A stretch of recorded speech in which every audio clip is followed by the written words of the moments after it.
Hojiiwwan mootummaan badhaadhina biyyaa mirkaneessuu fi rakkoo dhiyeessii oomisha qonnaa furuuf xiyyeeffannoo kennee hojjechaa jiru keessaa hojiin qonna magaalaa isa tokko. Magaalaa Finfinneettis qonnaan bultoonni waldaan gurmaa'uu fi dhuunfaan hojii qonna magaalaa irratti bobba'an muuxannoo gaarii gabbifachaa dhufuu fi bara kanas oomishan irraa bu'aa gaarii kan abdatan ta'uu himaniiru. Nama 17 tadaraajaan amma naannoo amma kana jirru kanarratti kilaasteraan qonnee jirra gara hektaara 15 ta'a.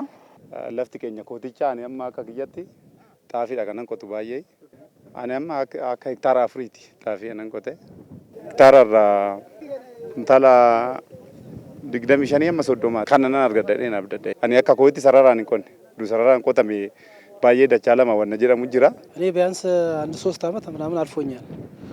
ቀደም ሲል ሌሎች የሚሰሩ ነበረ ከነሱ ልምድ ወሰድኩና ergan hojii kana irratti bobba'ee waggaa 3 ni darba. Ana dura namoonni biraa oomishantu ture. Isaan irraa muuxannoo qoodadheen kuduraa fi muduraalee kanneen akka raafuu, qullubbii fi timaatimaa oomishuu jalqabe. Kanarraas galii guddaan argachaa dhufe. Waggaatti yoo xiqqaate hanga qarshii 500,000 yoo sirriitti bal'iftee hojjette immoo hanga birrii miiliyoona 1 carraan itti argattu ni jiraata. ከዛ በላይ በጣም ብዙ ምሰራ ከሆነ ደግሞ እስከ 1 ሚሊዮን በላይ ታገኛለህ። Hojii isaanii keessattis deeggarsa ogeeyyii qonnaa irraa taasifamuuf guddaa akka ta'es qonnaan bultoonni dubbifne ibsaniiru. Xaa'oo sa'aatiidhaan nu dhufa sanyii filatamaa nuuf kennu filatamaa san immoo akka isaan nuun jedhanitti akka isaan nu gorsa nu kennasanitti gorsa isaaniitii fudhannee ittiin hojjechaa jirra jechaadha. መዳበሪያም በምንጠይቀው ሰዓት በአግባቡ ነው የሚመጣልን። Xaa'oo yeroo gaafannetti nuuf dhiyeessu qorichas akkasuma haala gaariin argataa jirra. Ogeeyyonni qonnaa nu cinaa hin dhabamanii nu gorsu nu qajeelchu nutis isaaniin ni mari'anna.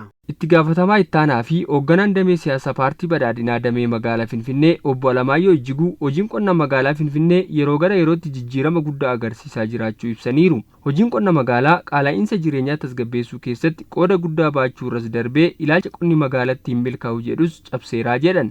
Magaalaa keessatti qonni magaalaa akka danda'amu. Warra kutaa magaalaa naannaa jiran qofa doon ta'in keessa irrattis hindaanqoon horiin aannanii hedduun bal'inaan jalqabamedha. Gara tokkoon qotee bulaan bu'aa argata. Gara biraatiin immoo dhiyeessiin magaalaa irratti dhiyaatu immoo gabaa tasgabbeessuu keessatti gahee guddaa qaba jechuudha. Kun xiyyeeffannaa guddaa bulchiinsi magaalaa sadarkaadhaan kenneef jijjiirama kana fidee jira.